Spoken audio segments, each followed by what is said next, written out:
বাংলাদেশের এখন ঠিক এইটাই চলছে। এবার যদি ইসলাম থাকে থাকবে, না হলে যে ষড়যন্ত্রের ফাঁদ পেতে আছে, বিজয় যদি আমরা হতে না পারি, আল্লাহর কসম ইসলাম কিন্তু বিদায় করার সব লাইন ওকে করা আছে। যাই ছিল এই 15 বছরে জালেমরা থাকাকালীন দাদাদের ইঙ্গিত মতো অধিকাংশ বিষয়গুলো তারা তুলে দিয়েছিল।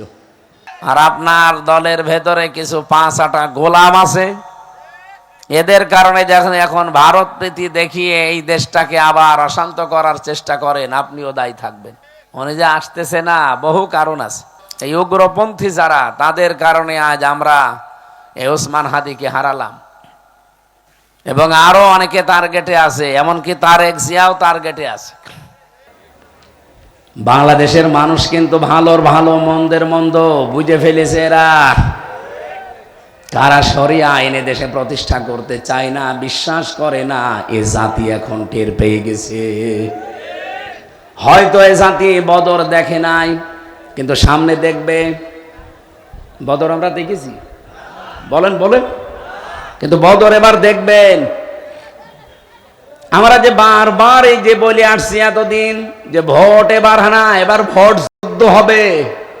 ভোট না, কি হবে? ভোট যুদ্ধ। বদরের ময়দানে যে যুদ্ধ হয়েছিল আপনি দেখেন তাকিয়ে, বাবার বিরুদ্ধে সন্তান ধরেছে, স্বামীর বিরুদ্ধে স্ত্রী অস্ত্র ধরেছে। কথা বলেন না কেন? এবারও আপনি ভোট দেখবেন অনেক সন্তান তার বাবার বিরুদ্ধে দাঁড়িয়ে যাবে, অনেক স্ত্রী তার স্বামীর বিরুদ্ধে দাঁড়িয়ে যাবে। কারণ এটাও বদরের ময়দানে। ওই জামানায় ইসলাম থাকবে না থাকবে না, এইরকম একটা পজিশন তৈরি হয়ে গিয়েছিল। বাংলাদেশের এখন ঠিক এইটাই চলছে। এবার যদি ইসলাম থাকে থাকবে, না হলে যে ষড়যন্ত্রের ফাঁদ পেতে আছে, বিজয় যদি আমরা হতে না পারি, আল্লাহর কসম ইসলাম কিন্তু বিদায় করার সব লাইন ওকে করা আছে। এই জন্য আমাদের সামনে এটা শুধুমাত্র ভোট না, এটা ভোট যুদ্ধ। যুদ্ধের ময়দানে যেমন শুধু তসবিহ নিয়ে হয় না, হয় যুদ্ধের ময়দানে গেছেন আপনি তসবিহ হাতে করে সুবহানাল্লাহ সুবহানাল্লাহ হবে? হবে না। তার প্রমাণ কি? শাপলা চত্বর। কথা বলেন না কেন? ওটা যুদ্ধের ময়দান ছিল। আপনি কি নিয়ে গেছেন? তসবিহ নিয়ে, যায় নামাজ নিয়ে গেছে। ওখানে তসবিহ যায় নামাজের কাজ ওরা নিয়েছে, যা সেইটার পরিবর্তে আপনি কিছু নিয়ে যেতে পারতেন। যদি একটা লাঠিও নিয়ে যেতেন বাঁশের, তাও তো নিজেকে সেভ করতে পারতেন। কোরআনে কারীম আমাদের এই শিক্ষায় দিয়েছে, ওয়াইদ্দু লাহুম মাসতাতা'তুম মিন কুওয়াতি ওয়া মির রিবাতিল খাইল ইলা আখিরি আয়া। হে নবী, ইসলাম ধ্বংস করার জন্য ওরা যেটা হাতে নিয়েছে, আপনি ওইটা উল্টিয়ে ইসলামের পক্ষে কাজে লাগান। ওরা আজ ইসলাম ধ্বংস করার জন্য মিডিয়াগুলো হাতে নিয়েছে। দেখেন, আগস্টের 5 তারিখের পরে শয়তানের যত মিডিয়া সব এখন মুনাফিকদের হাতে। কথা বলেন না কেন? আর আমাদের হাতে কি আছে? আমরা চাই অবিলম্বে দিগন্ত টেলিভিশন, ইসলামিক টেলিভিশন, এগুলো অতি সত্বর খুলে দেওয়া হোক। এটা চান না আপনারা? আওয়াজ তোলা দরকার। দায়িত্বে যারা আছে সারা বাংলাদেশে এই দায়ে আওয়াজটা তোলা দরকার। যে 1 বছর 2 মাস হয়ে গেল, কি তদন্ত করেন আপনি? মিডিয়া না থাকলে ওরা মিথ্যাকে সত্য বানিয়ে প্রচার করবে। কারণ আমরা শুনেছি যে একটা কথা নাকি বারবার 10 বার বললে মিথ্যাও সত্য হয়ে যায়।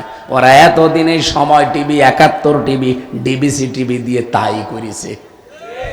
একটা মিথ্যা কথাকে 10 বার, 20 বার, 50 বার বলতে বলতে ওটা সত্য মনে করেছে মানুষ, পরবর্তীতে ওইটার উপরেই বিচার করেছে। কথা বলে না কেন? আল্লামা সাঈদীর নামে যে বিচার সাজিয়েছে, ওনার নাম আপনি এখনো দাখিল পরীক্ষায় দেখবেন লেখা আছে দেলাওয়ার হোসাইন সাঈদী, অথচ তার নামে বিচার বানিয়েছে দেল্লু শিকদার। কোথায় দেলাওয়ার হোসাইন সাঈদী আর কোথায় দেল্লু শিকদার? আকাশ পাতাল। এই মিথ্যাটাকেই বারবার বলতে বলতে তারা সত্য বানিয়ে ফেলিস। কথা বলে না কেন? জেলখানায় আল্লাহরে বান্দার সাথে আমি একবার দেখা করেছিলাম, মাত্র একবার। উনি যেই কয়টা কথা আমাকে বলেছিলেন তার ভেতরে এই কথাটাও ছিল যে আমি দেল্লো শিকদার না, আমার নাম দেলাওয়ার হোসাইন সাইদি। ওরা আমার নামকে বিকৃত করে পাল্টিয়ে দেল্লো শিকদার দিয়ে বিচার করে আমারে ফাঁসির রায় দিয়েছে। শেষে আবার যাবজ্জীবন এমনকি আমৃত্যু কারাদণ্ড দিয়েছে। এটা ডাহা মিথ্যা কথা। এটা করেছিল যার বদৌলতে তার নাম মিডিয়া এবং দাদা। কথা বলছে না কেন? আমাদের হয়তো দাদা নেই, কিন্তু দাদার বাপ আছে। কে? আমরা ওই আল্লাহর উপরে ভরসা করি। এই 42 জনের মাথা থেকে এবং ক্ষমতা বলেন, খাবার বলেন, এগুলোর ঝড়ি সব নামাবো। এমন মানুষকে আমরা ওই জায়গায় বসাতে চাই। নাম না জানা অন্যান্য সম্মানিত ব্যক্তিবর্গ যত মানুষের নাম দিয়েছেন, এত মানুষের নাম এখন বলা সম্ভব না। অনেক রাত হয়ে গেছে। 9:30টায় বলেছিলাম, আপনারা 10:30টা বাজিয়ে ফেলেছেন। 1 ঘন্টা লেট হয়ে গেছে। এমনিদের শরীরের যে অবস্থা, তাড়াতাড়ি ঘুমাতে পারলে ভালো হতো। ওয়ারাফা'না লাকা যিকরাক। যে মানুষগুলো এসেছে স্টেজে বসে আছে, এদের সম্মান আল্লাহ দুনিয়া আখিরাতে আরও বাড়িয়ে দেন। সম্মান বাড়ি কিসে আমরা অনেকে জানি না। অনেকে জোর জবরদস্তি করে সম্মান আদায় করতে চায়। এটা যে হয় না তার প্রমাণ এই 15.5 বছর। জোর করে সম্মান পাওয়া যায়? তুই আমাকে সম্মান দিবি না মানে দেওয়া লাগবে। এই জোর করে নিতে গেছে, উল্টিয়ে গেছে গণেশ। আগামীতে কেউ যেন এরকম জোর না করে। সামনে বসা এই যে কর্দমাক্ত জায়গায় যারা দাঁড়িয়ে আছেন, বসে আছেন, বিভিন্ন জায়গাতে পর্দা আড়ালে সম্মানিত মা এবং বোনেরা আছেন, প্রশাসনের ভাইরা আছেন, সবাইকে নিয়ে আল্লাহর দরবারে শুকরিয়া জানাচ্ছি, আলহামদুলিল্লাহ। পৃথিবীতে যে যেখানে যেই নেক কাজ করে, কিয়ামতের দিন ওইগুলো তার পক্ষে অথবা বিপক্ষে সাক্ষী দেবে। প্রশ্ন আসতে পারে, নেক কাজ করলেও বিপক্ষে সাক্ষী দেবে মানে? হ্যাঁ, ওই নেক কাজের ভেতরে যদি আপনার এখলাস না থাকে, রিয়া আসে, লোক দেখানোর কোনো বিষয় এসে যায়, কিয়ামতের দিন ওই নেক কাজ আপনার পক্ষে না বিপক্ষে দাঁড়াবে। এই জন্য বহু শহীদকে আল্লাহ জাহান্নামে দেবে, যারা মানুষের কাছে নাম পাওয়ার জন্যে, লোক দেখানোর জন্য শহীদ হয়েছিল, ভেতরে এখলাস ছিল না। বহু দানশীল মানুষকে জাহান্নামে দেবে যাদের এখলাস ছিল না। বহু আলেমকেও জাহান্নামে দেওয়া হবে যাদের এখলাস ছিল না। আল্লাহ আমাদের হেফাজত করেন, আমিন। সম্মানিত উপস্থিতি, আজকে সিরাতুন নবী সাল্লাল্লাহু আলাইহি ওয়াসাল্লাম মাহফিল আপনারা দিয়েছেন। যদিও এ মাস চলছে রবিউস সানি মাস, সারা বছর রসুলের সিরাত নিয়ে আলোচনা করা যায়। আমাদের এই দেশগুলোতে একটা ট্র্যাডিশন হয়ে দাঁড়িয়েছে যে আমরা শুধু 12ই রবিউল আউয়াল এইটাকেই মনে করে নবীজির জন্মদিন, মৃত্যুদিন, এই শেষ না। নবীজিকে আল্লাহ পাঠিয়েছিলেন এই পৃথিবীতে যদিও রবিউল আউয়াল মাসে, কিন্তু তার কর্মপন্থা, কর্মপদ্ধতি শুধু রবিউল আউয়ালেই শেষ হয়ে যায়নি, সারা বছর ছিল না, ছিল না। তিনি 17 বছর থেকে আরম্ভ করে 40 বছর পর্যন্ত একটা দল বানিয়েছিলেন, সংগঠন। হিলফুল ফুদুল বলা হয়, শান্তির সঙ্গ। শান্তি প্রতিষ্ঠা করার জন্য চেষ্টা চালিয়েছিলেন, কিন্তু পারেননি। আপনারা শুনতেছেন ভাই? এটা একটা ক্লাস চলছে, আমরা একটা ক্লাস করবো ইনশাল্লাহ। এই যে 23টা বছর চিন্তা ভাবনা করে দেখলেন যে শান্তি আসে না কেন? এটাকে আমার দুর্বলতা নাকি আমার সংগঠনের দুর্বলতা? ওই সময় তিনি পুরা আরব জাহানের ভেতরে লক্ষ্য করে দেখলেন যে 36টা জাতি, গোত্র, এই যে বংশ, গোত্র, দল যাই বলেন, এরকম 36টা গোত্র আছে। 36টা গোত্রের 36 জন লিডার আছে, দলপতি আছে। ওই সময় 40 বছর থেকে তিনি হেরা পাহাড়ে, আমরা বলি অনেকে, জনই ধ্যান করেছিলেন। হ্যাঁ, ধ্যানই করেছিলেন।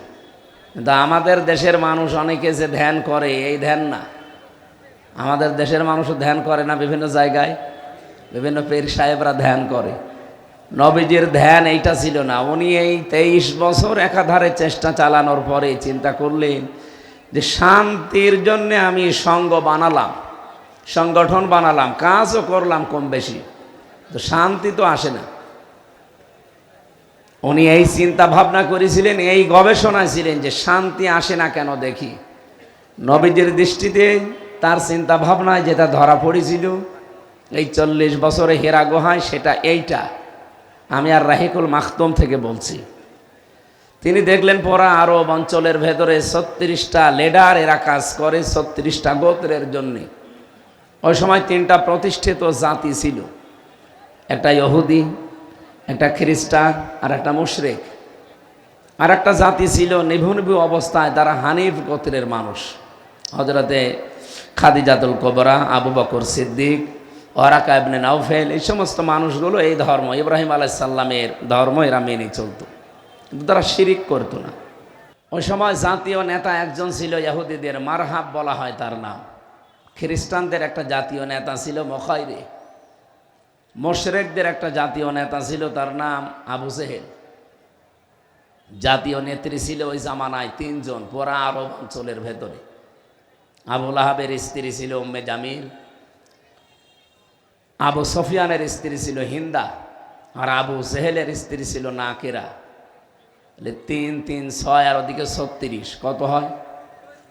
42। কত হয়?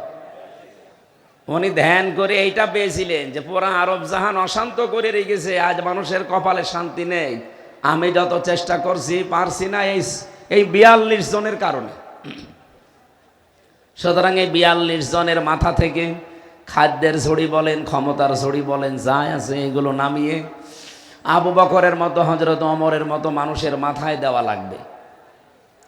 উনি চিন্তা ভাবনা করি এইটা নিয়ে এসেছিলেন 23 বছর পর। তাকে আল্লাহ যেটা দিয়ে আরম্ভ করেছিলেন তার নাম এলেম। ইকরা বিইসমি রাব্বিকাল্লাযী খলাক।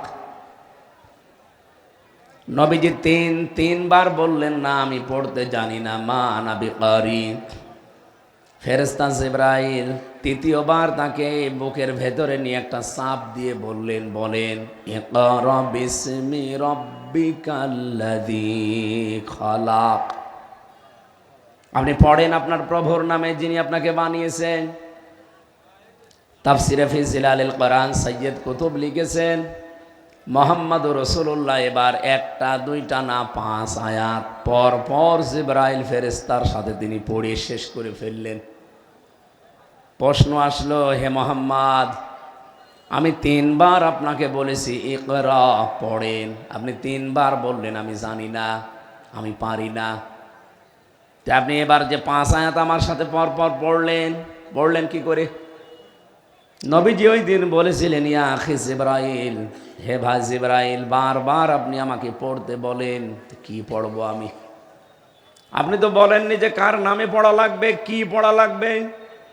যখনই বলেছেন বিইসমি রব্বিকা, রবের নামে, আমি কিন্তু দেরি করি নাই। এখান থেকে কিয়ামত পর্যন্ত আমার যত অনুসারী উম্মত আসবে তাদের শিক্ষা দিলাম পড়তে হলে রবের নামে পড়া লাগবে।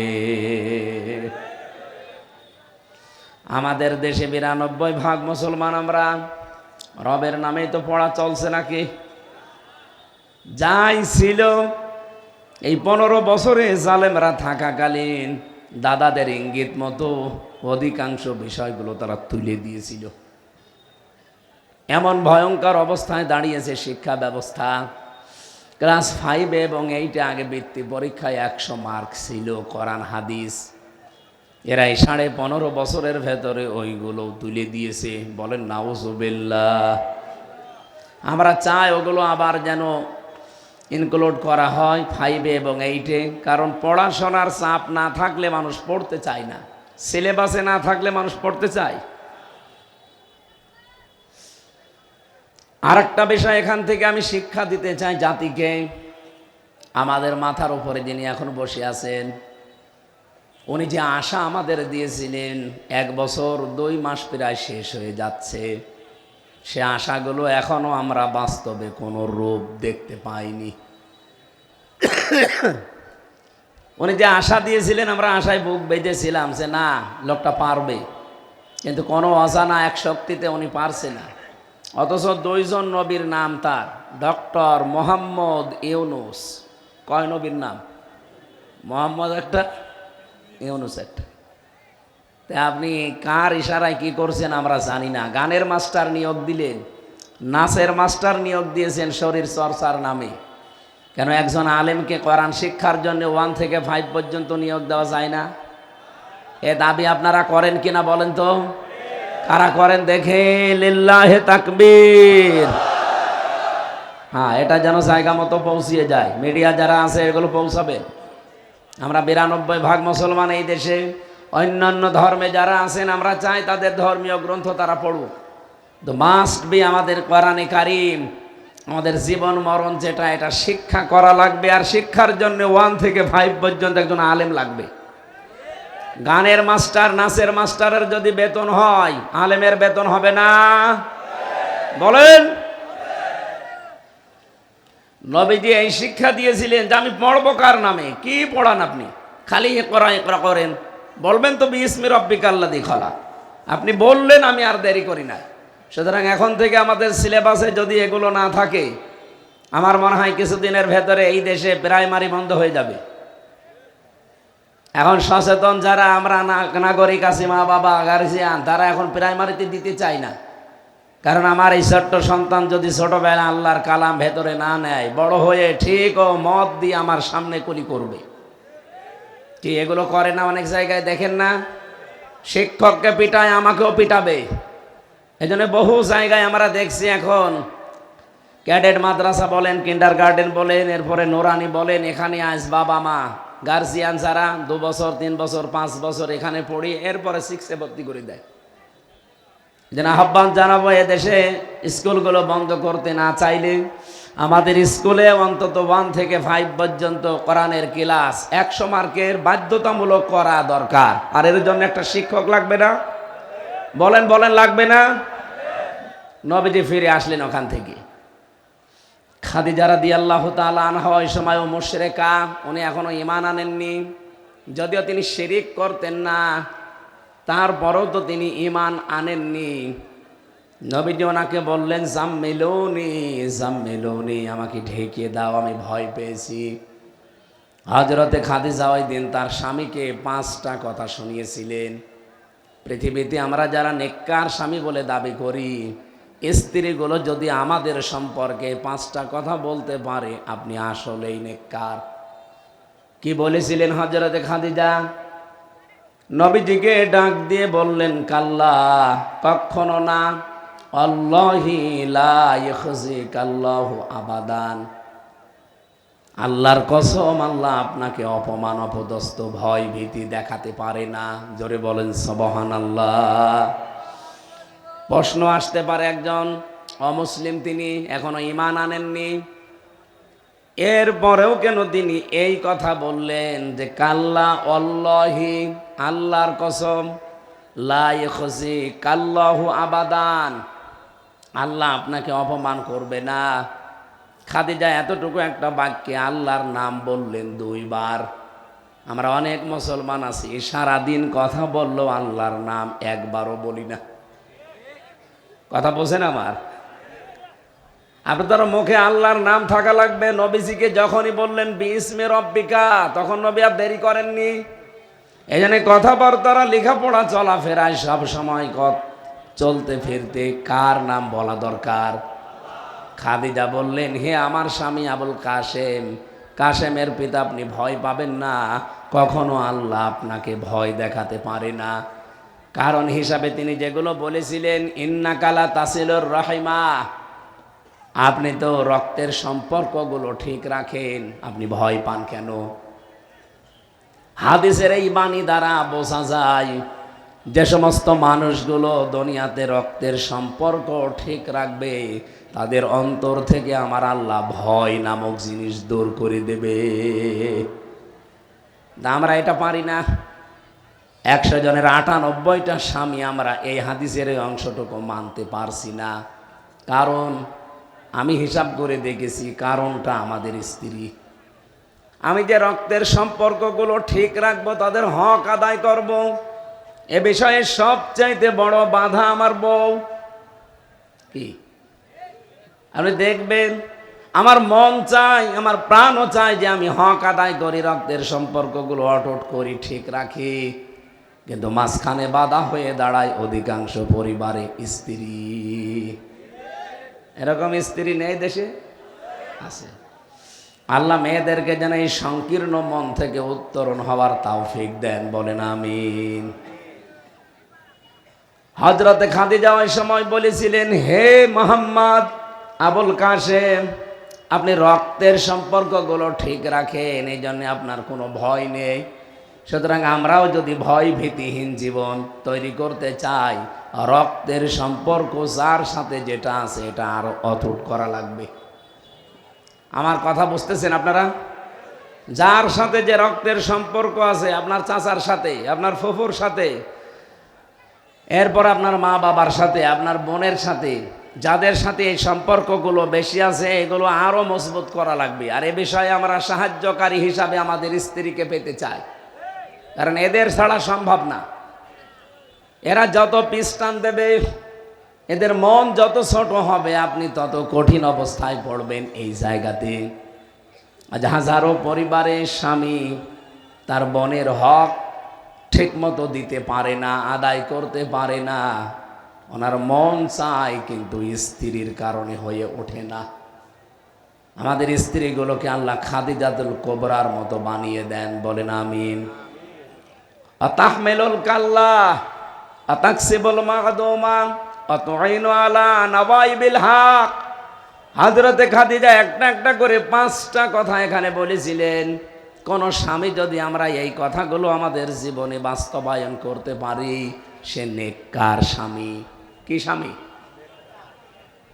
নবীজি চিন্তা ভাবনায় নিয়ে সেই 42 জন মানুষকে মিলালেন যে পরা আরব সাহানে এদের জন্য শান্তি আমি প্রতিষ্ঠা করতে পারি না, সুতরাং এদের কাছ থেকে এই ক্ষমতার ঝড়ি হোক, খাবারের ঝড়ি হোক, এগুলো নেওয়া লাগবে।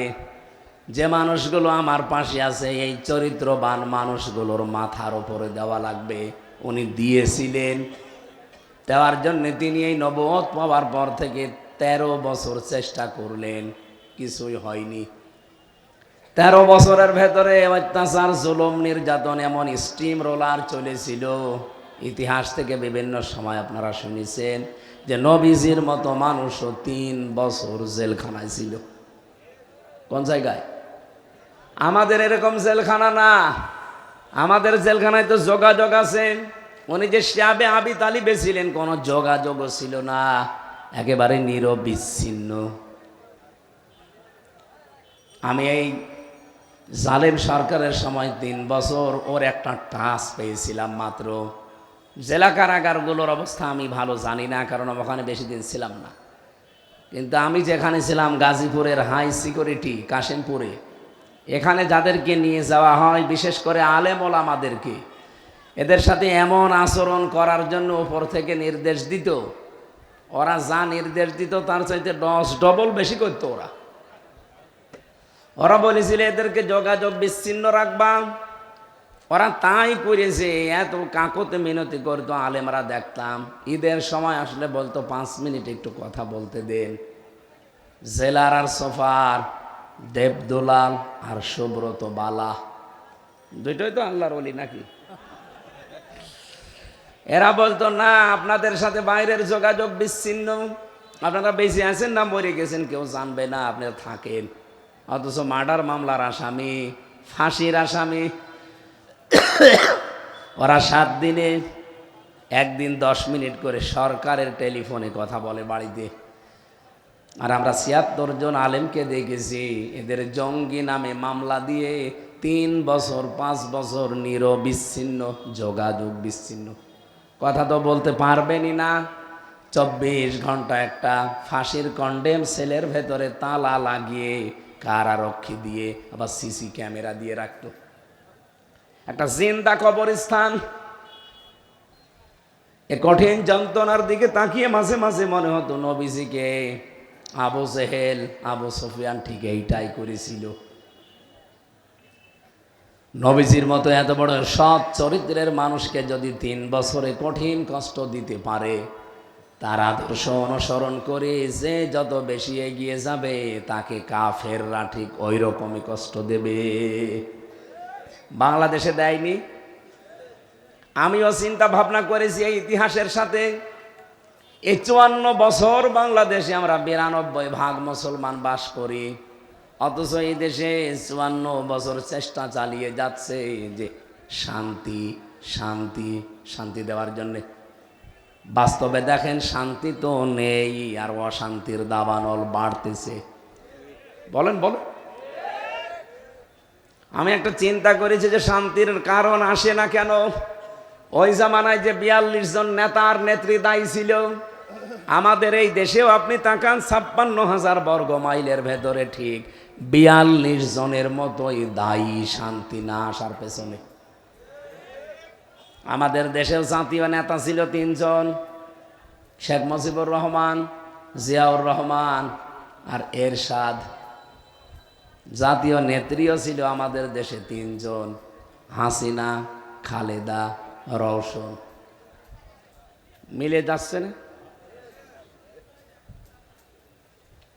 36 জন গোত্রপতি ছিল আমাদের। হয়তো ওই সিস্টেম নেই, কিন্তু জাতীয় নেতার ক্ষেত্রে আপনি দেখবেন অঞ্চল ভিত্তিক নেতা আছে, লিডার আছে। আপনাদের জেলাতেও একজন ছিল তোফায়েল আহমেদ, তোফায়েল নাকি জানো, নাসির। পাবনাতে একজন ছিল। এভাবে আপনি বিভিন্ন জেলাগুলো মিলান, হয়তো 2-3 জেলা মিলে একজন পাবেন। এই সিরাজগঞ্জ, পাবনা, নাটোর মিলে যে 2 জনের নাম আমরা বেশি শুনতাম, এ নাসিম সাহেবের আর ওদিকে পলক সাহেবের। কি কথা বললেন না কেন? 8টা বিভাগ আছে বাংলাদেশে, আপনি ভাগ ভাগ করে দেখবেন, আমার মনে হয় 36 জন হয়ে যাবে, আরো বেশি হতে পারে। আমি চিন্তা ভাবনা করে দেখছি এই 42-43 জন যারা আমাদের দেশে, এই 54 বছরে এদের কারণে শান্তি কায়েম হয় না। কারণ যত অপকর্মের মূল হোতা এরা।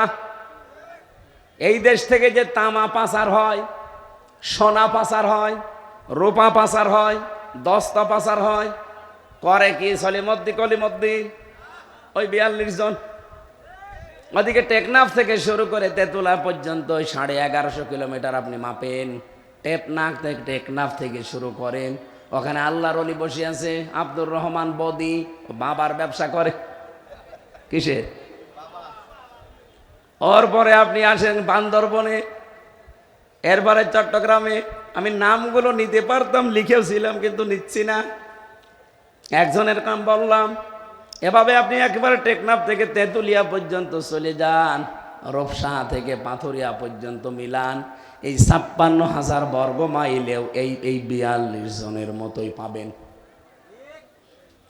আমার তো মনে হচ্ছে আগস্টের 5 তারিখের পরে এই 42 জনের অধিকাংশগুলো কেউ মরে গেছে, কেউ বিদায় নিয়েছে। এই জায়গাগুলো এখন আর এক 42 দখল করেছে। সিরাজগঞ্জে একজন আছে, তার কথাবার্তারাও ঠিক ওদের মতোই। নাম কিন্তু সুন্দর, কিন্তু কথাবার্তারা নাস্তিকের মতো। কথা বলছে না কেন? আপনি এত সুন্দর নাম নিয়েছেন মুসলমানের, অথচ মুসলমানের যে কৃষ্টি কালচার, ওগুলো আপনি বিশ্বাস করেন না, আরো ক্রিটিসাইজ করেন। বাংলাদেশের মানুষ কিন্তু ভালোর ভালো, মন্দের মন্দ বুঝে ফেলেছে এরা।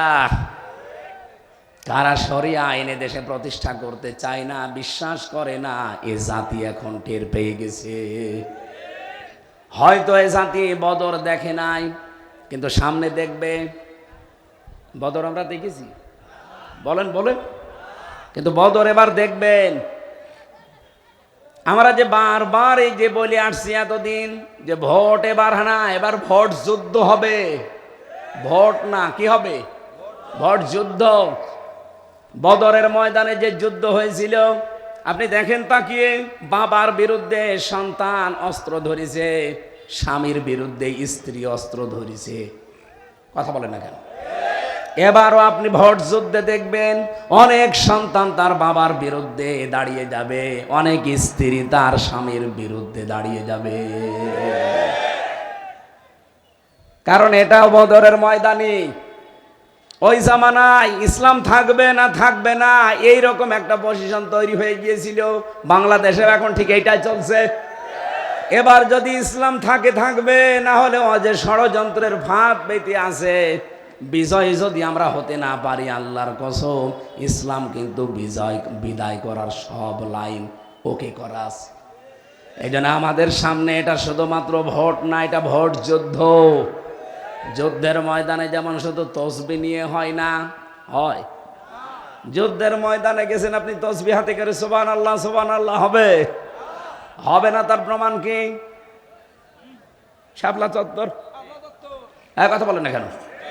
ওটা যুদ্ধের ময়দান ছিল, আপনি কি নিয়ে গেছেন? তসবিহ নিয়ে যায় নামাজ নিয়ে গেছে। ওখানে তসবিহ যায় নামাজের কাজ ওরা নিয়েছে, যা সেইটার পরিবর্তে আপনি কিছু নিয়ে যেতে পারতেন। যদি একটা লাঠিও নিয়ে যেতেন বাঁশের, তাও তো নিজেকে সেভ করতে পারতেন। কোরআনে কারীম আমাদের এই শিক্ষায় দিয়েছে, ওয়াইদ্দু লাহুম মাস্তাতা'তুম মিন কুওয়াতি ওয়া মির রিবাতিল খাইল ইলা আখিরি আয়া। হে নবী, ইসলাম ধ্বংস করার জন্য ওরা যেটা হাতে নিয়েছে, আপনি ওইটা উল্টিয়ে ইসলামের পক্ষে কাজে লাগান। ওরা আজ ইসলাম ধ্বংস করার জন্য মিডিয়াগুলো হাতে নিয়েছে। দেখেন, আগস্টের 5 তারিখের পরে শয়তানের যত মিডিয়া সব এখন মুনাফিকদের হাতে। কথা বলেন না কেন? আর আমাদের হাতে কি আছে? আমরা চাই অবিলম্বে দিগন্ত টেলিভিশন, ইসলামিক টেলিভিশন, এগুলো অতি সত্বর খুলে দেওয়া হোক। এটা চান না আপনারা? আওয়াজ তোলা দরকার। দায়িত্বে যারা আছে সারা বাংলাদেশে এই দায়ে আওয়াজটা তোলা দরকার। যে 1 বছর 2 মাস হয়ে গেল, কি তদন্ত করেন আপনি? মিডিয়া না থাকলে ওরা মিথ্যাকে সত্য বানিয়ে প্রচার করবে। কারণ আমরা শুনেছি যে একটা কথা নাকি বারবার 10 বার বললে মিথ্যাও সত্য হয়ে যায়। ওরা এতদিন এই সময় টিভি, 71 টিভি, ডিবিসি টিভি দিয়ে তাই করেছে। একটা মিথ্যা কথাকে 10 বার, 20 বার, 50 বার বলতে বলতে ওটা সত্য মনে করেছে মানুষ। পরবর্তীতে ওইটার উপরেই বিচার করেছে। কথা বলে না কেন? আল্লামা সাঈদীর নামে যে বিচার সাজিয়েছে, ওনার নাম আপনি এখনো দাখিল পরীক্ষায় দেখবেন লেখা আছে দেলাওয়ার হোসাইন সাঈদী, অথচ তার নামে বিচার বানিয়েছে দেল্লু শিকদার। কোথায় দেলাওয়ার হোসাইন সাঈদী আর কোথায় দেল্লু শিকদার? আকাশ পাতাল। এই মিথ্যাটাকেই বারবার বলতে বলতে তারা সত্য বানিয়ে ফেলিস। কথা বলে না কেন? জেলখানায় আল্লাহরে বান্দার সাথে আমি একবার দেখা করেছিলাম, মাত্র একবার। উনি যেই কয়টা কথা আমাকে বলেছিলেন তার ভেতরে এই কথাটাও ছিল যে আমি দেল্লু শিকদার না, আমার নাম দেলাওয়ার হোসাইন সাঈদী। ওরা আমার নামকে বিকৃত করে পাল্টিয়ে দেল্লু শিকদার দিয়ে বিচার করে আমারে ফাঁসির রায় দিয়েছে। শেষে আবার যাবজ্জীবন, এমনকি আমৃত্যু কারাদণ্ড দিয়েছে। এটা ডাহা মিথ্যা কথা।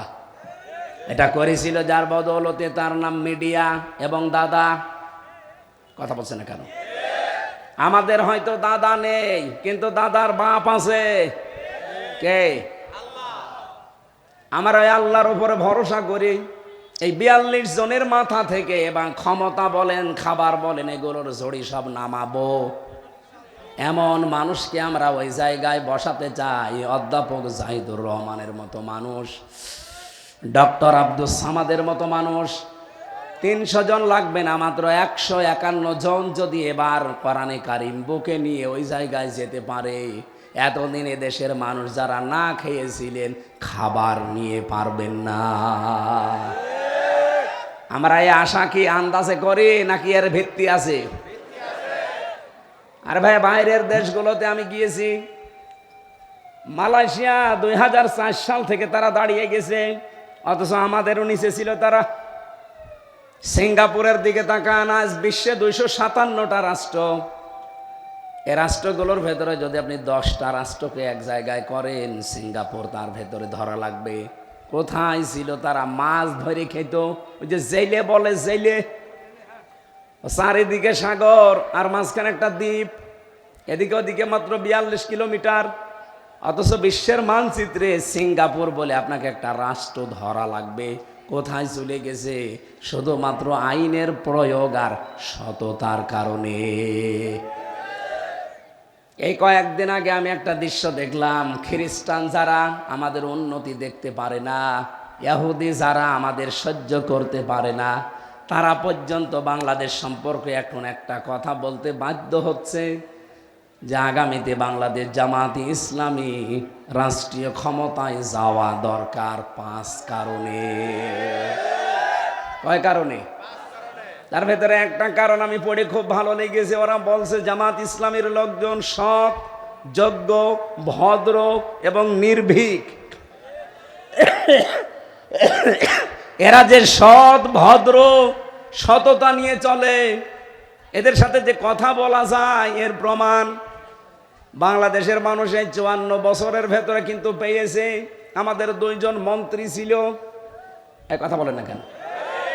আপনি দেখবেন এই 2 জন মন্ত্রীর সাথে যারাই কাজ করেছে তারা যদিও অন্য ধর্মের মানুষ, তারপরেও এই 2 জনের জন্য তাদের ভগবানের কাছে পর্যন্ত দোয়া করেছে। আমি তো মাওলানা মতিয়ার রহমান নিজামীর জন্য এক হিন্দুকে দোয়া করতে শুনেছি যে তার কাছে আমি ছিলাম। একজন মেম্বার পর্যন্ত দুর্নীতি মুক্ত হয় না অনেক জায়গায়, অথচ তিনি একজন মন্ত্রী ছিলেন। শুধু দুর্নীতি মুক্ত না, 4 আনা দুর্নীতি তার মন্ত্রণালয় পাওয়া যায়নি। তিনি দায়িত্ব পালন করার পর 36 টাকা বেঁচেছিল, ওইটাও রাষ্ট্রকে ফেরত দিয়েছে। আপনি এর চাইতে আবার কি দেখতে চান যে তারপরও ভালো মানুষ লাগবে? মানে এর চাইতে বেশি ভালো মানুষ চাইলে আরে মানুষ দিয়ে হবে না, ফেরেশতা লাগবে। কথা বলেন না কেন? খ্রিস্টানরা যেখানে বাধ্য হচ্ছে যে এরা সৎ, ভদ্র, এদের সাথে কথা বলা যায়, আমার তো মনে হচ্ছে এই কথার সূত্র ধরে 1500 বছর আগে আবু জেহেল যেমন নবীজিকে বলতো আস-সাদিক আল আমিন, ঠিক সেটা মিলে যাচ্ছে। সুতরাং এর চাইতে ভালো মানুষ পেতে হলে আর জামাত ইসলামী দিয়ে হবে না, এ দেশে কোনো দল দিয়েই হবে না, ফেরেশতা লাগবে। আপনাদেরকে আমি ইবনে মাসউদের একটা হাদিসের ইবারত শোনাচ্ছি, আরবিটা বলছি, যদি বাংলা বলতে বলেন আমি বলবো। আন ইবনে মাসউদ রাদিয়াল্লাহু তাআলা আনহু قال قال سمعت رسول الله صلى الله عليه وسلم فاتبعوا الصراط الاعظم। বাংলা বলা লাগবে। আবার বাংলা বললে মনে করবেন না যে হুজুর মনে হয় দেখে টেনে বলছে। ফাত্তাবিউস সিরাতাল আযম, তোমরা অনুসরণ করো তাদের যাদের দ্বারা ইসলাম তাড়াতাড়ি কায়েম করা সম্ভব। এই বাংলাদেশে 73টা দল এখন কাজ করছে। আপনি নিজের থেকেই বলবেন এই দেশে এখন তাড়াতাড়ি ইসলাম কায়েম করার সম্ভাবনা কাদের দ্বারা বেশি? আপনি অন্য কোনো নামে দলের নাম বলতে পারবেন না, কারণ তাদের দ্বারা সম্ভব না। ইউনিয়নের মেম্বার থেকে আন্তর্জাতিক মহল পর্যন্ত পুরাটা কমপ্লিট করা সততা দিয়ে, যোগ্য মানুষ দিয়ে যদি চালাতে চান, আল্লাহর কসম এই দেশে জামাত বাদ দিয়ে আর কিছু পাবেন না। হ্যাঁ, হয়তো ইউনিয়ন চালাতে পারবেন, উপজেলা চালাতে পারবেন, পৌরসভা চালাতে পারবেন, কিন্তু মন্ত্রণালয় চালানোর মতো, আন্তর্জাতিক মিডিয়াগুলো, আন্তর্জাতিক বিষয়গুলো ডিল করার মতো মানুষ আপনি মিলান, সততার সাথে মিলান, নেই। যাদেরকেই দেবেন তারা আঙ্গুল ফুলে কলা গাছ হয়ে যাবে।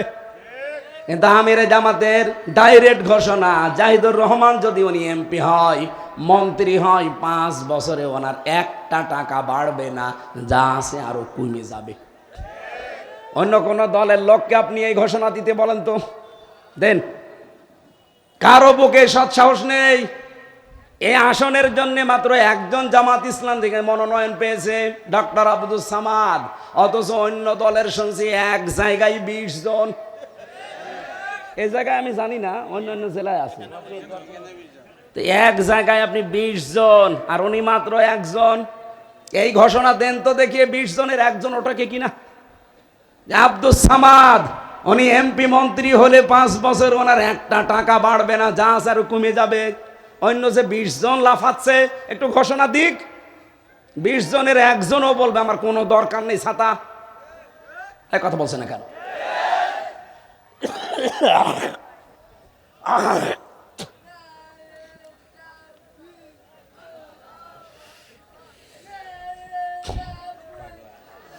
আমার ভাইরা, আমি যে কথা তুলেছিলাম সিরাত মাহফিল নাম দিয়েছেন, নবীজির সিরাত থেকে এইটা এখন নেওয়া দরকার। নবীজি 42 জনের মাথা থেকে বাকি 42 জনকে মাত্র দিয়েছিলেন 10 বছরেই তিনি বলেছিলেন খয়রুল কুরুনি করনি। আমি গ্যারান্টি দিতে পারি 10 বছর লাগবে না। বাংলাদেশে যদি 300 জনের 151 জন আপনি এরকম বানাতে পারেন, 5 বছরও লাগবে না, 2 বছরে বাংলাদেশ দাঁড়িয়ে যাবে। আরে ভাই, 2টা ঔষধ খালি প্রয়োগ করা লাগবে। এখানে একটা খাদ্যে ভেজাল বন্ধ করা লাগবে, আর দুর্নীতি বন্ধ করা লাগবে, এমনি দেশ দাঁড়িয়ে যাবে। দাঁড়াবে না মানে? মালয়েশিয়াতে যখন চলাফেরা করতাম, বাংলাদেশের যাতে প্রায় 5 ডবল বড় দেশটা, আমার প্রতিদিন অনুষ্ঠান ছিল প্রায় 1,500-2,000 কিলোমিটার দূরে। চিন্তা করতাম এইভাবে যাওয়া, রাতের বেলা কি না কি হয়। ওই দেশ সম্পর্কে তো আমি ভালো জানতাম না। মরুভূমি, পাহাড়, পাথর আর পাম গাছ। 200 কিলো 300 কিলো চলে যাচ্ছে রাতের বেলা। ড্রাইভার আমারে বলছে কোনো ভয় নেই হুজুর, শুধু আল্লাহ ছাড়া কেউ সামনে আসবে না। আমি ওই দিন মনে মনে ভাবতাম, আল্লাহ, আমার দেশটা মাত্র 1150 কিলোমিটার। আমার দেশের তুলনায় এই দেশ প্রায় 5 ডবল। আমার দেশে এক জেলা থেকে আরেক জেলায় যেতে গেলে গায়ের ভেতরে সমসম করে। এখন বাজে রাত 11:30। 12টার পরে আমি এই সিরাজগঞ্জ থেকে কুষ্টিয়ায় যেতে 2-3 জায়গায় আল্লাহর ওলিদের সাথে দেখা হবে। না, ওরা পাহারা দিচ্ছে ভালো। এমন কিছু অলি আছে যারা বলবে হুজুর যা দোয়া নিয়ে এসেছেন সব দিয়ে যান। কিন্তু মালয়েশিয়াতে আপনি চিন্তা করেন, 500 কিলো 700 কিলোমিটার, গাড়ি 120, 130, 140 চলছে, কোনো ভয় নেই, শরীরের ভেতরে সমসম করে ওঠে। তো ড্রাইভার অভয় দিচ্ছে যে কোনো ভয় পাবেন না, আল্লাহ ছাড়া আপনার সামনে কেউ আসবে না। আমরা এরকম একটা দেশ দেখতে চাই না? এই কথা বলতে গেলে কারো কাছে মনে হয় এটা রাজনীতি মনে হবে, কারণ তাদের কাছে তো এটা ভালো লাগবে না, কারণ তারা কয়েকবার চ্যাম্পিয়ন হয়েছে। আমরা আর চ্যাম্পিয়ন হতে চাই এই দেশকে নিয়ে? আমরা চ্যাম্পিয়ন হতে চাই, কিন্তু দুর্নীতি না, দুর্নীতি মুক্ত। কথা বলেন ঠিক কিনা? এই জন্য বিশ্বের মডেল যারা, তারা অলরেডি কিন্তু বুঝে ফেলেছে। আপনি দেখেন না, আমিরে জামাতের সাথে সিরিয়াল, এখন বিভিন্ন দেশের রাষ্ট্রদূতদের সিরিয়াল এমনি না। আমার আজকে তেলাওয়াতকৃত আয়াতের সাথে একটা মিল আছে।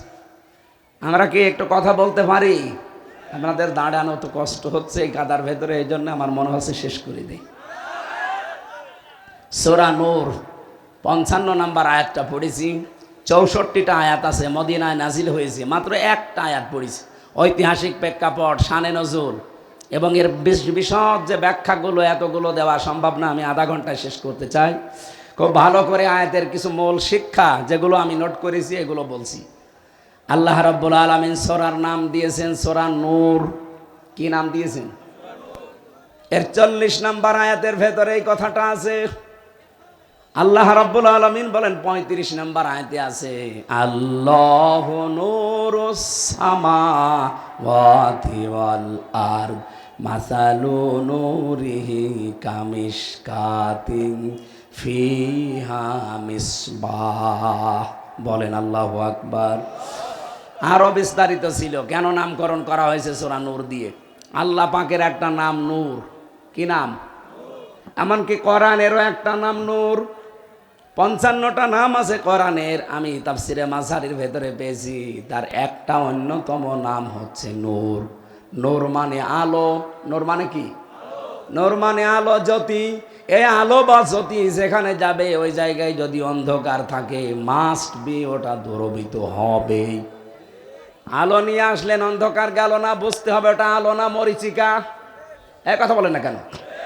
এই জন্য আল্লাহর আইনকে আলো বলা হয়। আল্লাহর আইনের বিপরীতে যত কিছু দুনিয়ায় তৈরি করা আছে, এই সূরা নূরের ভেতরে আল্লাহ জানিয়েছেন। এটা 39 নম্বর আয়াত। রব্বুল আলামিন বলেন, আল্লাযীনা কাফারু আ'মালুহুম কাসারাবিম বিকিআতিন ইয়াহসাবুহু যামআন মাআ হাত্তা ইযা জাআহু লাম ইয়াজিদুহু শাইআ ইলা আখিরি আয়া। আল্লাহ পাক বলেন, আর কাফের যারা, তাদের কাজকর্ম কেমন জানেন? তৃষ্ণার্ত মানুষ যখন পানি আছে মনে করে মরুভূমিতে ছুটতে থাকে, হঠাৎ পানি মনে করে এক জায়গায় যেয়ে দেখে না এটা পানি না, এটা মরিচিকা। বালির উপরে সূর্যের আলো লেগেছে, এই জন্য চিকচিক করছে। দুনিয়াতে কাফের যারা, মানুষের তৈরি করা আইনের পেছনে যারা ছোটে, ওরা মনে করে সমাজতন্ত্রে পুঁজিবাদের ভেতরে শান্তি আছে। জাতীয়তাবাদ বলেন, পুঁজিবাদ বলেন, ধর্ম নিরপেক্ষ মতবাদ বলেন, যত নিয়ম নীতি আছে মনে হয় এখানে শান্তি পাওয়া যাবে, কিন্তু কাছে যখন চলে যায় ওই মরিচিকার মতো শান্তি তো পায় না। কি পায় সেখানে? আল্লাহ ছাড়া আর কাউকে পাওয়া যায় না। এই 54 বছর এটা প্রমাণ হয়েছে। বহু চেষ্টা করেছেন আপনারা, এবার থামেন। এবার ইসলামের কাছে, আল্লাহর আইনের কাছে একটু এসে দেখেন শান্তি কাকে বলে, কত প্রকার, কি কি কেমন করে শান্তি হয় আপনি দেখতে পাবেন। আমার এই 33 বছরের ভেতরে 9 বছর আমি ওয়াজ করছি, 3 বছর জেলে থেকেছি। এই 9 বছরের ভেতরে আমি মানুষকে বোঝাতেই পারলাম না যে রসগোল্লা একটা জিনিস। রসগোল্লা কি? একটা মিষ্টি জাতীয় জিনিস। আমি যদি এখন জাহিদ ভাইকে সামনে নিয়ে সাহিত্যিক ভাষা দিয়ে বলি যে রসগোল্লা এরকম সাদা হয়, এরকম গোল হয়, এরকম রসের ভেতরে ডোবানো থাকে, এটা খেতে এমন স্বাদ, একেবারে জীবন মরণ পর্যন্ত আমি ওয়াজ করলাম, খেতে দিলাম না। উনি কিয়ামতের আগে টের পাবে রসগোল্লা কি। সাইদি সাহেব 60 বছর চিল্লিয়েছে, আমরাও চিল্লাচ্ছি 12-13 বছর, 9 বছর। কত মানুষ সারা জীবন আমরা চিল্লানো পাল্লানো করছি যে আল্লাহর আইন, আল্লাহর আইন। এটা আজ 54 বছর হয়ে গেল আমরা কায়েম করতে পারি না। তা আপনাদেরকে আমরা বোঝাবো কি করে যে শান্তি কি জিনিস। আল্লাহর আইনটা এবার কায়েম হতে দেন। আমার তো আশা এবার কায়েম হবে। যারা আছেন তাদেরকে নিয়ে হবে, যদি না থাকেন আপনাকে বাদ দিয়ে আল্লাহর আইন এবার কায়েম হবে ইনশাআল্লাহ। আপনাকে নিয়ে হবে, আর আপনি যদি বিরোধিতা করেন আপনাকে বাদ দিয়ে ইসলাম এবার সংসদে যাবে। আর যদি এবার যায়, শান্তি কি বলে, রসগোল্লা কি জিনিস আপনি টের পাবেন। পৃথিবীতে কোন জায়গায় ইসলাম এখন প্রতিষ্ঠা পায়নি, শুধু আফগানিস্তান বাদ দিয়ে। ওখানে কি শান্তি? হ্যাঁ, ওই দেশ সম্পর্কে উল্টাপাল্টা ধারণা বিশ্বের কাফের মুশরিকরা আমাদেরকে দিচ্ছে, কিন্তু কি শান্তি আপনি চেয়ে দেখেন। কিছু নিজ নিয়ে আমার ভেতরেও তাদের সম্পর্কে যদিও মতভেদ আছে যে এই বিষয়গুলো আরও স্যাক্রিফাইস করা দরকার, কিন্তু সেখানে আল্লাহর আইন 100 ভাগের 100 ভাগ আছে। এই জন্যে শান্তি কি তারা টের পেয়েছে। বিশ্বের কাফের মুশরিক ইহুদি খ্রিস্টানরা ভালো করে জানে এরা আফগানিস্তানে যে শান্তি পাচ্ছে, এটা যদি বিশ্বের মুসলমানেরা জানে, এ দল মত বাদ দিয়ে তখন ছুটবে আল্লাহর আইনের দিকে। এই জন্যে মুসলমানদের নাম তারা টেরোরিস্ট, সন্ত্রাসী, জঙ্গি, বিভিন্ন নাম দিয়ে আমরা যেন কোরআনের কাছে আসতে না পারি সেই ব্যবস্থা চালিয়ে যাচ্ছে। আপনাদেরকে এবার আমরা রসগোল্লা শুধু ওয়াজ করা না, খাওয়াতে চাই। খাবেন তো ইনশাল্লাহ? রসগোল্লা মানে আপনাদের পাঙ্গাসি বাজারের রসগোল্লা না, এর ভেতরে আল্লাহ রসগোল্লা দিয়েছেন 500। অনুনাজ্জিলু মিনাল কুরআনি মা হুয়া শিফাউ ওয়া রাহমাতুল লিল মুমিনিন। এ কোরআন নাজিল করার ধারাবাহিকতায় এমন এমন বিধান আমি আল্লাহ দিয়েছি যারা মুমিনদের জন্য উপকার। এর ভেতরে এমন এমন ঔষধ দেওয়া আছে, এমন এমন রসগোল্লা দেওয়া আছে যেটা খাবে মানুষ শান্তি পাবে, আরাম পাবে। ও রোগ শোক থাকলে ঔষধের কারণে ভালো হয়ে যাবে। সেই ঔষধগুলো আমরা প্রয়োগ করতে চাই। আল্লাহ পাক জানিয়েছেন ওয়াদাল্লাহুল্লাযীনা আমানু মিনকুম। কাদেরকে দেব জানো? আমি আল্লাহ ওয়াদা করছি তোমাদের ভেতরে যাদের ঈমান আছে, সঠিক ঈমান। ঈমান আনলেই হবে না। ঈমান আবু জেহেলের একরকম ছিল। আবু জেহেলও বলতো যে আসমান জমিন আল্লাহ বানিয়েছে, এ কাবা ঘরের মালিক আল্লাহ, এইটা বলতো। কিন্তু আল্লাহ পাক এই জমিন চালাতে যে আইন দিয়েছে মুহাম্মদ রাসূলুল্লাহর মাধ্যমে, এইটা সে মানত না। বাংলাদেশে এরকম আবু জেহেল নেই, এই জেলাই আছে। ও আসমান জমিন আল্লাহ বানিয়েছে ও বিশ্বাস করে, কাবা শরীফ আল্লাহর ঘর বিশ্বাস করে, এটা আল্লাহর আইন দিয়ে জমিন চালানো লাগবে, তখন বলতে গেলে বলে এটা ধান্দা, এটা তো দুর্নীতি বা এটা রাজনীতি। এরকম কথায় দেশে মানুষ বলে না? আমার ভাইরা, আল্লাহ পাক নিজে যেহেতু ওয়াদা করছেন, আর আল্লাহর ওয়াদা তো আমির হামজার ওয়াদার মতো। বলেন বলেন, আল্লাহ পাক বলেন ইন্নাল্লাহা লা ইউখলিফুল মিআদ, আমি যদি একবার কোনো ওয়াদা করি জীবনে কোনোদিন ওই ওয়াদার ভঙ্গ করি না। সুতরাং এখানে ওয়াদা করছে কে? তোমাদের ভেতরে যারা ঈমান আনে ওয়া আমিলুস সলিহাত, এবং ভালো ভালো কাজের আঞ্জাম দেয়, নেক কাজ করে, এই দুইটা শব্দ সে জন্মের পর থেকে আমরা শুনেছি, কিন্তু ঈমান কি আর আমল কি এখনো বাস্তবে আমরা দেখি নাই। কোরআনে কারীম জানিয়েছে আমিনান নাসি মান ইয়াকুলু আমান্না বিল্লাহি ওয়া বিল ইয়াউমিল আখির ওয়া মা হুম বিমুমিনিন। নবী, মানুষ অনেক আছে এমন যারা বলে আল্লাহ তোমাকে বিশ্বাস করি, কিয়ামতেও বিশ্বাস করি, কিন্তু এরা মুমিন না। কারণ এই কথাটা তাদের মুখের কথা, মনের কথা না। এই কথাটাই বলা লাগবে মুখ দিয়ে না মন দিয়ে? বলেন বলেন। যারা মন দিয়ে বলতে পেরেছিল আপনি তাকান তাদের দিকে, তাদের জন্য আল্লাহ আয়াত নাজিল করেছেন। যারা শুধু মুখে না মন দিয়ে বলতো লা ইলাহা ইল্লাল্লাহ মুহাম্মাদুর রাসূলুল্লাহ, আল্লাহ তাদের প্রতি এত খুশি হয়েছিলেন, কোরআনে কারীম জানিয়েছে রাদিয়াল্লাহু আনহুম ওয়া রাদু আন। রব্বুল আলামিন বলেন আমি আল্লাহ যেমন তাদের উপরে খুশি হয়ে গেছি, তারাও আমার উপরে খুশি। জোরে বলেন সুবহানাল্লাহ। আমি এই রাদিয়াল্লাহু আনহুর ব্যাখ্যা পড়ে দেখেছি, আল্লাহ পাক সাহাবায়ে কেরামের প্রতি খুশি হওয়ার পেছনে আমি 6টা কারণ পেয়েছি। এই এদিকে তাকান, আমাদের উপরেও আল্লাহ খুশি হবেন, রাজি হবেন যদি ওই 6টা কারণ পাই। 1 নম্বরে সাহাবীদের মুখের কথার সাথে মনের কথার 100 ভাগ মিল ছিল। একটু জোরে দেন। কিন্তু আমাদের মুখের কথার সাথে আজ মনের কথাটার মিল নেই। আগামীতে কি এরকম করা যাবে? আর মুখ দিয়ে যেটা বলবেন ওইটা যেন আপনার মনের কথা হয়। আল্লাহ কবুল করেন, বলেন আমিন। রব্বুল আলামিন বলেন যদি সত্যি ঈমান সঠিকভাবে আনতে পারো আর ভালো ভালো কাজের আঞ্জাম দিতে পারো, আমি আল্লাহ কি করব জানো? লা ইস্তাখলিফান্নাহুম ফিল আরদ, জমিনের খলিফা বানাবো তোমাদেরকে, খেলাফতের দায়িত্ব দেব। কামাস্তাখলাফাল্লাযীনা মিন ক্বাবলিহিম, তোমাদের পূর্বে যারা বিদায় নিয়েছে তাদেরকে আমি দিয়েছিলাম এই 2টা কারণে। আর জমিনে যদি সত্যিই তোমরা খেলাফতের দায়িত্ব পালন করতে পারো, কয়েকটা উপকার দুনিয়ায় দেখতে পাবে। 1 নম্বরে ওয়ালা ইউমাক্কিনান্না লাহুম দীনালাহুম আল্লাযী ইরতাদা লাহুম, তোমাদেরকে আল্লাহ প্রতিষ্ঠা দান করবেন। এই আয়াতটা পড়ার পরে আমার বাংলাদেশের সাথে মিলিয়ে মনে হয় আল্লাহ এখনই আয়াতটা আমাদের জন্য নাজিল করছেন। এদেশের ঈমান কিছু মানুষের এমন কঠিন, ইস্পাত পাথরের মতো শক্ত, এবং তাদের আমল, তাদের বিশেষ করে দিনের আমল আর রাতের আমলগুলো, এগুলো আমার আল্লাহ হয়তো খুশি হয়ে গেছেন। তাদেরকে আল্লাহ জমিনের শাসন ক্ষমতা দিয়ে কিছু উপকারের কথা বলেন। কি উপকার করব জানো? 1 নম্বরে আমি আল্লাহ যেই দিনের উপরে রাজি আছি ওই দিন তোমাদের ওখানে প্রতিষ্ঠা করে দেব, তার নাম ইসলাম। বলেন বলেন।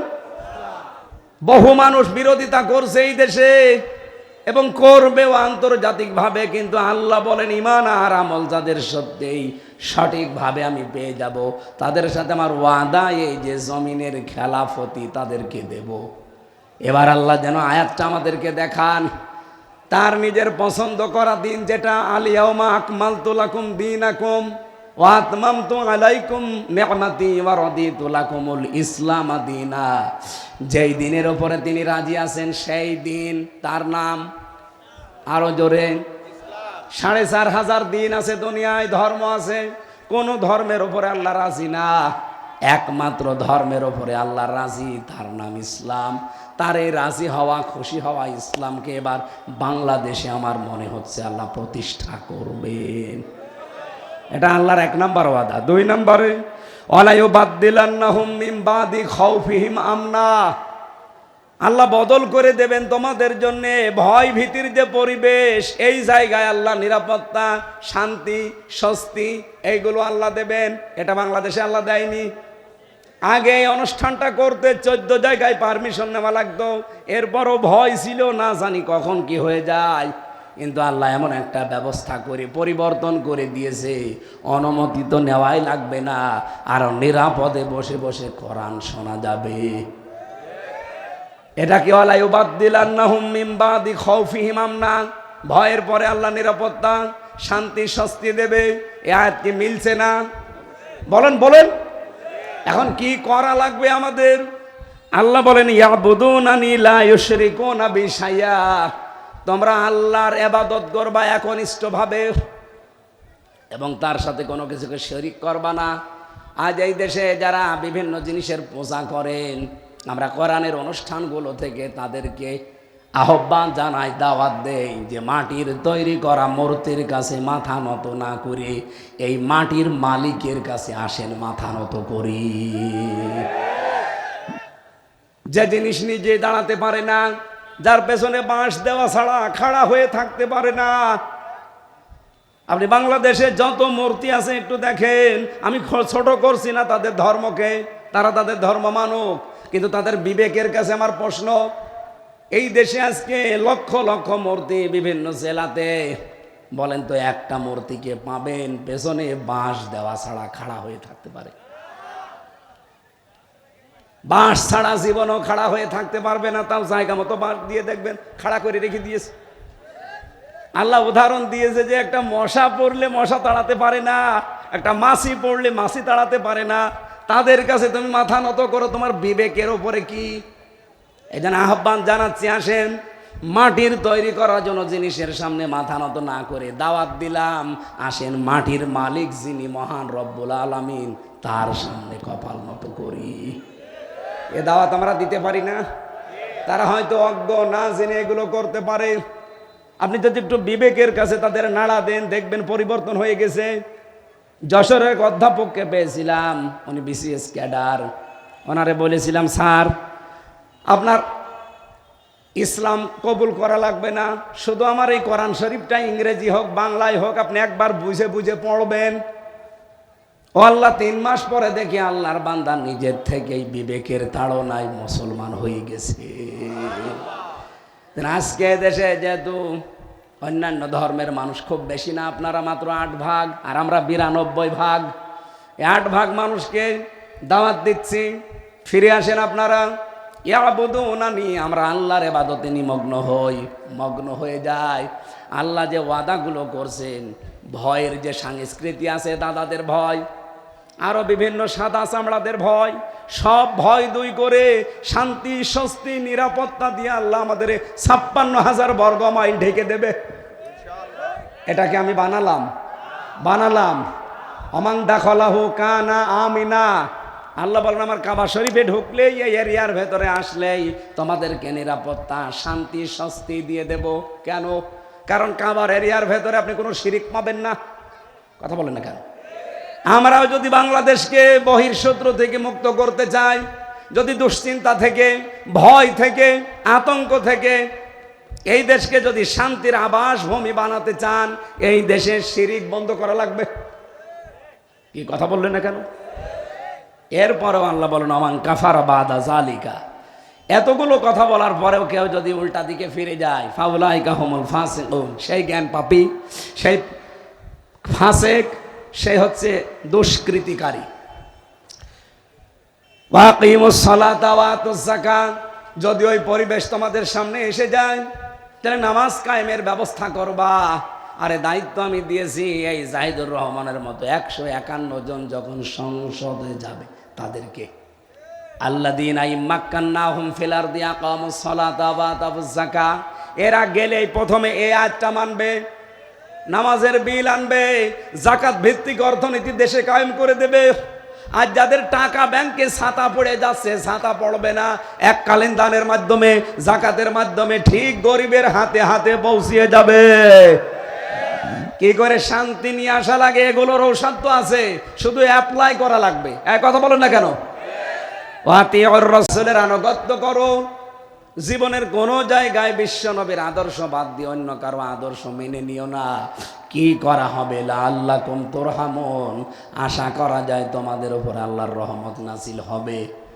আল্লাহ রাব্বুল আলামিন তার আয়াতগুলোতে আমাদের যেটা দিতে চেয়েছেন, আসেন আমরা খাঁটি ঈমান এবং আমলে সালের ভেতরে নিজেদেরকে নিমগ্ন করি। আল্লাহর ওয়াদাগুলো বাস্তব জীবনে কয়েকটা দেখতে পাচ্ছি, বাকিগুলো যেন দেখতে পাই। বলেন আমিন। এই কর্দমাক্ত জায়গায় অনেকক্ষণ দাঁড়িয়ে আছেন, বসে আছেন, আপনাদের দিকে তাকিয়ে আমি আর আগাতে পারছি না, এরকম এ পর্যন্তই থাক। আল্লাহুম্মা আমিন। লা ইলাহা ইল্লাল্লাহুল আযীম।